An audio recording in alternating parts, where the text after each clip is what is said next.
একটু সচেতন হলেই বদলে যেতে পারে অনেক কিছু। সম্বোধনের মধ্যেই লুকিয়ে থাকে আমাদের মন এবং মানসিকতা। সম্মান শুধু পদবিতে নয়, শব্দেও প্রকাশ পায়। আমাদের দৈনন্দিন জীবনে আমরা কত সহজেই কিছু মানুষকে তুমি বলে সম্বোধন করি। যেমন রিক্সাওয়ালা মামা, দোকানের কর্মচারী, গৃহকর্মী কিংবা রাস্তার পাশের কোনো মানুষ। আমরা এমনও করতে শিখেছি হয়তো বুঝে উঠিনি। এই তুমি বলাটাই আমাদের মধ্যে থাকা এক অদৃশ্য শ্রেণীবিভেদ। অথচ খেয়াল করে দেখেছো কি, তারা কিন্তু আমাদের কখনো তুমি বলেন না, সবসময় আপনি বলেই কথা বলেন।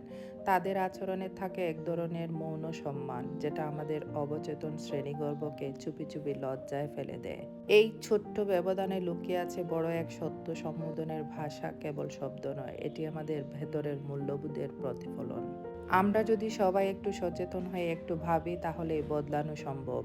সম্মান মানে কারো কেবল পদ বা অর্থ নয়। সম্মান মানে একজন মানুষকে তার পরিশ্রম, তার অস্তিত্ব, তার মর্যাদা সম্পন্ন অবস্থান দিয়েই মূল্যায়ন করা। যে মানুষটিকে রোদে পুড়ে বৃষ্টিতে ভিজে আমাদের গন্তব্য পৌঁছে দেন, তিনিও সম্মান পাওয়ার যোগ্য।